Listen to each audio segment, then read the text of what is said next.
Hey, welcome everybody to Associations Creating Community. I'm Jefferson Glassy with the Whiteford Associations, Nonprofit Organizations, and Political Organizations practice. And we're very pleased to be able to provide these podcasts talking about associations and community, really important topics. We've been doing these for a few years. First audio, we were doing them live at the ASAE Great Ideas Conference. And since the pandemic, we've done a few virtual like this on Zoom, and really had the great privilege was able to talk with Michelle Mason and Susan Robertson, Irving Washington, Artisha Moore. And today, I'm really pleased as well to be able to talk with the fabulous Sheri Singer Communication. Sheri, how are you doing? I'm great, Jeff. How are you? Great. So I'm sure that everybody out there knows Sheri because she is sort of ubiquitous at ASAE. She's been really influential in helping me, some of our lawyers, get on programs and be able to be engaged in interesting conversations about communications, association management, et cetera. We've done some fun programs together. And Sheri, you're really just a ball of energy. You're like a doer and a mover and a shaker and a groover. And you have a great community yourself of communication folks at ASAE. And so glad you could take the time to talk with us today. I'm glad to be here, Jeff. What Jeff doesn't want to tell you is that the last session that we did together with a couple other colleagues was a original rap song that each one of us wrote and then performed at ASAE. And I believe that was ASAE 2019, because it was right before the pandemic in Columbus, Ohio. Wow. So remember that? Wasn't that fun? Oh my God, that was so much fun. See what I mean about Sheri? I did an association law rap, if you want to believe that. So how did you get, first of all, Sheri, how did you get into communications in the association world? Just kind of briefly to tell us what your background is. Well, it's interesting. I could tell the long story, but I won't bore your listeners. I had someone in college who looked at my resume, and he was a marketing grad student, and he said, we just had somebody from the association community come and talk with us. And it was somebody from GWSAE, and I don't know how many people remember this, but it was Karen Hunsaker, who was at GWSAE. Wow. And he got me an appointment with her, and she got me an interview with the Door and Hardware Institute. And that was my first job as an assistant editor out of college. And as I was working there, I said to my boss, I know we're doing this, our annual meeting in Atlanta. Why don't we send out a press release about the meeting? Because I was really doing the magazine and some newsletters. And she said, hey, you want to do PR for our meeting? Knock yourself out. She came back from the meeting. I was too junior at the time to go. And she said, oh my gosh, your press release. We got the All News Atlanta radio station. We got CNN. And we had the Atlanta Journal-Constitution, and I was like, that's what I want to do. So I worked for associations for 15 years, then worked for public relations agencies before I went out on my own. And I've been out on my own now for 20 years. And I only work with association clients. Wow, that is so awesome. And I tell you, there aren't many of us who remember GWSAE. Right. Yeah.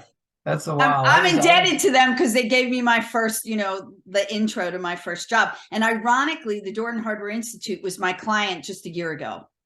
Wow, that is amazing. I think I was on the Law and Legislative Committee of GWSAE.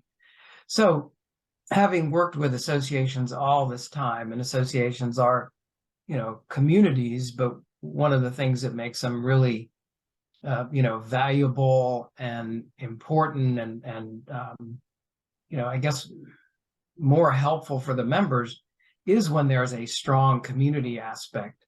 So how have you seen that community aspect play out over the years, and particularly from your communications perspective? Well, when I decided to dip my toe in the pond of getting involved in ASAE's vast number of committees and councils and sections.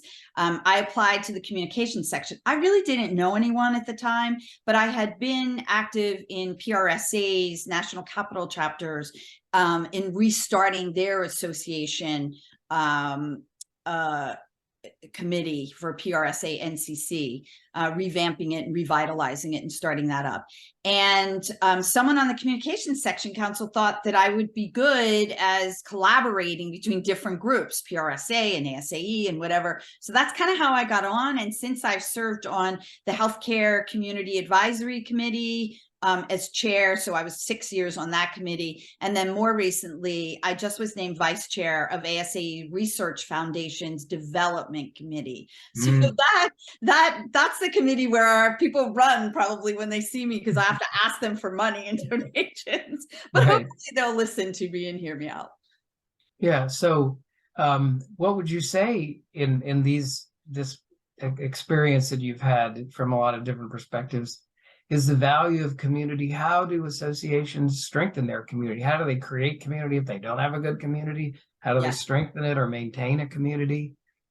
Well, so like yourself, Jeff, I'm a consultant, so I'm not working on staff with associations, but I can tell you that during the pandemic, my ASAE communities and those connections were priceless. I mean, there were 7 or 8 of us, the 6 of us that started, and we wound up with like 10 or more of us from the Communications Section Council. Now, I served on that council in 2012 to 2015. So it was a long time ago, but we all kind of kept in contact.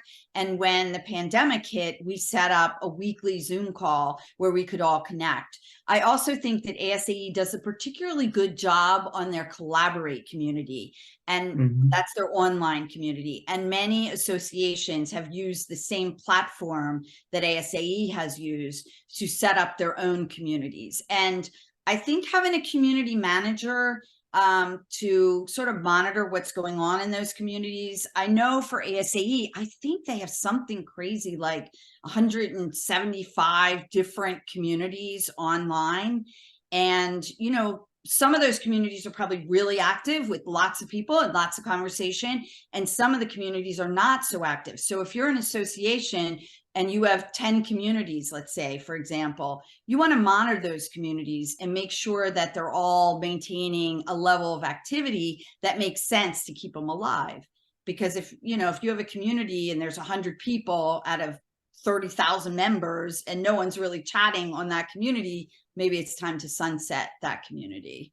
Yeah. And so, I mean, what is the value of these different types of communities to the association? You know, John Graham said to me one time, you know, we used to think that you develop products and services and that would develop community. But he said, I think we've learned that it's really more important to try to work on developing communities among the members, or community, a more personal thing, and that will end up, you know, not that you're just trying to sell products and services, but it's a kind of a better way to go, to focus on community. Do you have thoughts about that?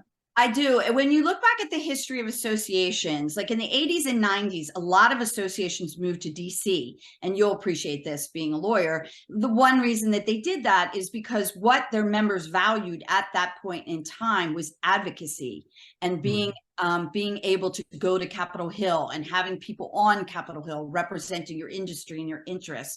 That shifted. I do market research as part of my core, services. And on all of the market research projects that I've done over the last 3 years, and even before COVID, I saw the shift happening. People say that the number one reason that they belong to associations is networking and that sense of community within the industry. That's a shift in the last 10 or so years, I think. And so I think the idea of community should be first and foremost in everybody's mind who's working within the association field, because you need to meet those members' needs or they're not going to join your association. Yeah, that makes a lot of sense. So you do have a unique perspective being in public relations and communications and all that area, versus me, who's a lawyer and meeting planners and whatever. So are there particular aspects from that perspective that you think um, would be useful for other association executives to kind of to know or think about in terms of setting up their own programs or working on, trying to build their own or maintain their own communities? Well, I think there's two separate communities, right, today. So we have in-person communities and we have online communities. Mm. I think when you're talking about online communities, and we can talk about in-person communities, I do want to talk a little bit about that and how great it is to be back in person. I think everyone appreciates that sideline. But on the online communities, you do have to have somebody that's monitoring what's being said. If you're on Facebook or LinkedIn or Instagram, if those communities are under your association name, you kind of want to monitor it to some extent to make sure that people are being kind. We live in a very divisive environment, society today, and one little thing can set off like a unbelievable number of comments. I was on another community, not within the association community, and the word woke literally set off 600 responses, both positive, negative, however you want to look at it. And some were unkind, to be honest. And, that's the administrator's responsibility. It isn't the administrator's responsibility to monitor necessarily what is said or someone expressing their opinion, but kindness is mandatory. You can't, because you disagree with somebody, name call or use bad language. Or so associations do need to monitor any of their online sites. When I think about in-person meetings, I have to say I'm somebody who really thrives on connecting in person. And so I'm so happy that I can actually connect with people now and go back in person, maybe give someone a hug or come close enough to them to shake their hand and not feel like I have to sanitize my hands right away. And I think the pandemic, for those of us who really, are committed to community, made us appreciate how much we want to see people in person and how we need to step away from that isolating, work from home kind of thing and get out and interact with people. And our communities are so central to that. Yeah, that's for sure. So when I think of communications and public relations, I think of press releases and things that kind of go out. But I guess some of that, from your perspective, sending messages out is meant to pull people in. Yes. And how does that really work if you're not just talking about, to the public, putting your message out to the public for advocacy purposes or whatever, but putting the message out to your own members and non-members and your stakeholders, how does that happen? So I'm a big message person. I think that everyone in your association should be trained on messaging. I like to think of myself as the messaging gal or the messaging guru. What are messages? They're your key points that you want to talk. You want people to talk about your association using these 2 or 3 key points. And people look at me with like blank faces when I talk about messaging, and they say, we don't have anything like that. We don't have a messaging document. I don't even know where to start. You can start with what you describe your association to be on your website. Or if you do press releases, as you just talked about, Jeff, the paragraph that's at the very bottom of the page probably has some of that information in it. It's sort of like when you were founded, what your purpose is. It's your why, and then, who, what, and how after that. Why do you exist? What is your purpose? And then all the other details following that. It should be like 2 or 3 sentences that you can put together. And then sub messages are generally for associations, either about different departments or different events. Like, for example, you could have sub messaging around your Capitol Hill Day or sub messaging around your annual meeting. And it's really important when you're talking about communication that you are creating this message document, a message document that you can send out to your leaders, to all your members, and also that you're training your members on how to use it. Because I bet you, if you lined up most boards for association and you said, tell me, describe ABC Association, you describe ABC, you describe, they probably would be on completely different pages unless you had this messaging document and they had been trained to talk about it.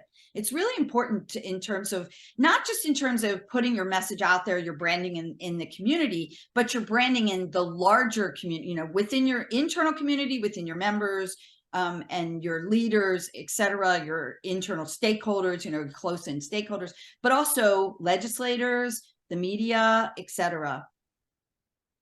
Wow, it's fascinating. And one point that I'm really thinking about from what you said is that you're sort of messaging part of your core mission, your core goals to members, almost so that they remember what they're there for, and so that they remind them. I mean, it strikes me that we could do that in our country, Yeah, we remind could. people what we're here for, as opposed to what we're fighting about. Yeah. But And that's who a do you think is the audience within an association that often gets ignored, that's so vitally important?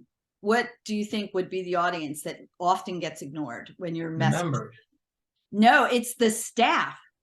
the staff. Yeah, if your staff is not talking from the same page, literally with the talking points on it, as you want them to be talking about, they're kind of spreading your message in a way that may be not so great for your brand, that could muddle your brand. So you want to make sure that when you do the training, you have staff people in there as well. Wow, that's interesting. And you just mentioned brands. So, what are thoughts you have about messaging to create community in a way, sort of in allegiance or in furtherance of the brand that helps amplify the brand? Well, that's a tough question because I think it depends on the industry or the field. I have a mental health client. I had a forestry client. They're like 180 degrees apart, so their communities are very different. However, they all have stakeholders, close people close in, other associations, maybe their sponsors or people that exhibit at their meetings.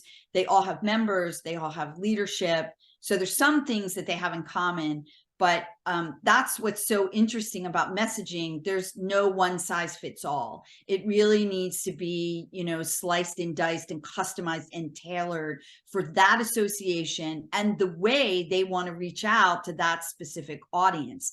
If you think about it, it's like how membership segments its renewal notices, let's say, to their members. So you might segment on area of the country you live in, or you might segment on phase of your career, or you might segment on, young versus seasoned. There's lots of different ways to segment it. So it's the same kind of thing with messaging. The key messages really just describe your association in general. And then I am someone who also believes that once you train your spokespeople, what do you do with them? That's like your strategic plan that sits on the shelf for 3 years. So I have created a program called an ambassador program, and you label it with the association, like the ABC ambassador program. That program is for your trained spokespeople, and they can be anybody from your membership. Just because they're an ambassador doesn't mean you have to use them, for media or talking on the Hill. They could write a blog or they could post on social media, and they're still part of your ambassador network. So, Wow, great ideas. What do you think? It's been so weird because we had the pandemic, and it seemed like time got warped in a way. You can't remember. Was that before the pandemic? But so many things have kind of changed in our minds. And here we are now post-pandemic. But what do you have thoughts or, about how our association is going to be creating, maintaining, developing community 5 years from now? I mean, we've kind of all gone to Zoom and virtual stuff in a lot of ways. We love being back in person. But do you see things over the hill that association professionals should maybe start thinking about? yes, I do. I think the key word is hybrid. I think we're going to see, we're seeing hybrid work, some people working from home a few days a week and then going into the office a few days a week. We see hybrid in meetings, as you just mentioned, some are online, some are not. We see hybrid in communities where we're connecting completely online, not necessarily even meeting the people, and then sometimes connecting online and then having an in-person meeting. So I think that's going to be the wave of the future. And also AI and fragments of AI. And that we could do a whole segment on AI. I think it's kind of making it somewhat easier to connect. There are issues with AI for sure, but I see that as potentially enhancing community. So we have to look at the ways that could potentially roll itself out. I know I was doing some research on a presentation, and one of the things that came up with AI is not just virtual reality, but being able to have two-way conversations in like a virtual reality situation or other things. So as we're just like in the infancy stage of AI, and as it progresses, we might see, you know, how it's connected to community down the road. Wow, that's a great point. You're blowing my mind here, but thank you so much, because I think you have really given a few nuggets from your perspective as a communications expert to anyone who's listening to this video podcast about community. So thank you for taking the time to do this. And sounds like we're going to have some more conversations about this in the future, and maybe in Atlanta coming up Yeah, soon. that would be great. I'd love to do it again. And if I had to leave with one thought, I would just tell people that if you can be anything in this world, be kind. And so when you're connecting with community, just go in with a positive, happy connection mindset and be kind. That's perfect. Perfect advice. Thanks so much. Sheri Singer, Singer Communications. Thank you, everybody. Jefferson Glassy here with Whiteford. We'll see you soon. Thanks, Jeff, for having me. Bye-bye. Sure thing. Bye.